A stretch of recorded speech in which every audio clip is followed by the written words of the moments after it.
There are 3 completely worthless features on the first generation Ford Raptor, also known as the SVT Ford Raptor. And are there more than 3? Absolutely, but these are the 3 big ones that I have noticed. Going to start with the one that bothers me least, and then as time goes on, I'm going to go to the one that bothers me the most. The first one to some may not be a huge deal. To me, I'd rather just not have to deal with it. And that first feature is we open the back door into the very dirty back seat, and I trip over this running board.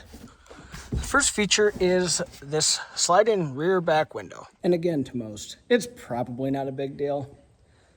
I've never used it in this pickup. Before I had this pickup, I had a 2014 Ford EcoBoost that had the same thing, and I never used it, ever, never, ever. I'd rather have a solid back window, personally. And now it bothers me on the Raptor because I have a topper. When you open this back window, it just goes to more glass. So therefore, for me, the sliding back window is not worth it. One big piece of glass would work so much better for myself, and you might be different, and that's okay. Okay, and now on for number 2. This one bothers me a little bit more, but again, it doesn't really per se get in my way, if that makes any sense. I just can't say I've ever used it, and maybe 13 years ago when this was new, it was a more popular thing. I'm not sure, but as of now, 13-year-old Raptor, never once used this feature, and I'm probably never going to. Okay, so we're in the cab.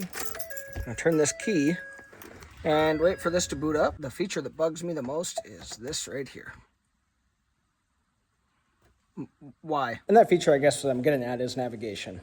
I mean, everybody and their dog and their dog's cat's friend and their cousin's brother, sister's buddy, whoever it may be. 98, probably 99% of people have smartphones now. That's what I'm filming this video on.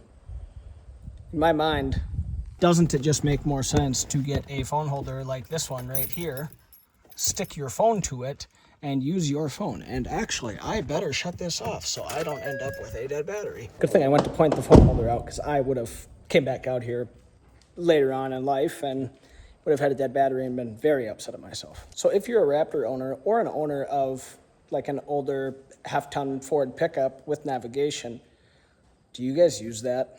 Or is that just my generation of people not clicking in the head? Because to me, I've never, ever used it. There's maybe one point in time where I could see having to use it, and that's if you don't have cell phone service, but that's pretty seldom nowadays. Because like around here, I have cell phone service pretty much all the time, and I live in the middle of nowhere, North Dakota. So yes, again, this is going to be point number 3. This is going to be a relatively short video. This is just the 3 big things. I could keep going, but a lot of it's not really features of the vehicle. It's just how the vehicle is designed, and I knew that when I bought it, but we can get into that another time. So point number 3. So if we walk around to the front side of the vehicle here, and you look here between the O and the R, right up top, there's a very, very small camera. And make sure you remember what that looks like, because if we walk around to the back side of the vehicle and look at this camera, they're pretty much the same size. I'm sure they're not identical. They very well could be. I'm not sure. I don't work at Ford. I'm not affiliated with Ford. This is just one thing I've noticed that really kind of,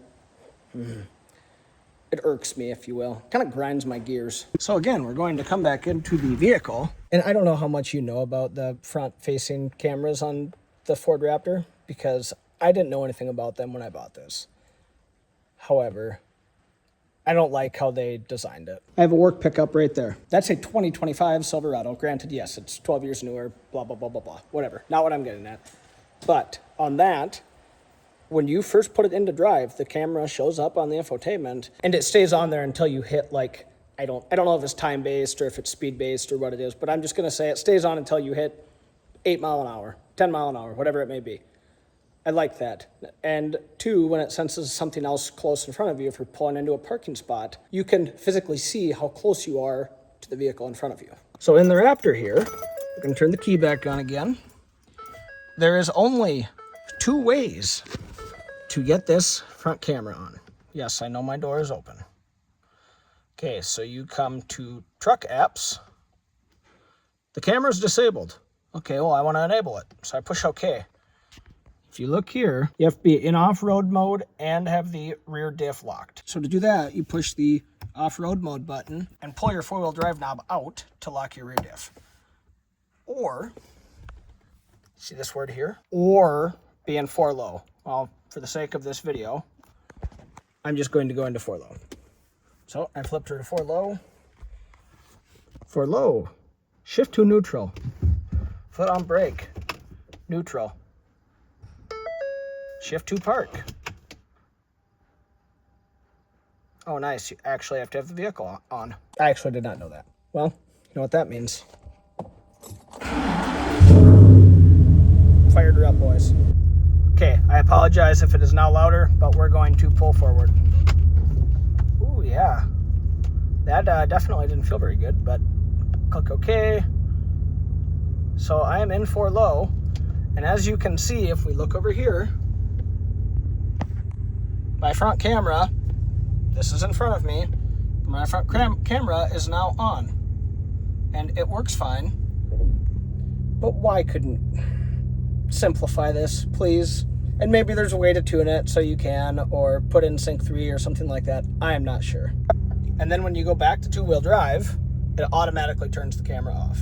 It is just not user-friendly at all for the everyday person. Now, however, there probably is certain points in time where if you're driving up, you know, we're in the pickup. You know, maybe if you're driving up a mountain or doing something like that and you need to see where your front tires are at on the camera, maybe. Like, maybe. And again, I understand this is not made for the everyday person, but it would be very, very, very handy to have that feature. But that's enough negativity. You guys don't need to hear me complain about anything else anymore. However, there's one more thing. What are some of the features that you don't like about the first gen Ford Raptor? I'd really be interested to hear it because I like learning stuff and opening the mind up a little bit, if you will, and I'd really like to know. And also, if you haven't, please hit the subscribe button. If you haven't at this point in time, what are you doing? Come on, man. But seriously, thank you. Tools.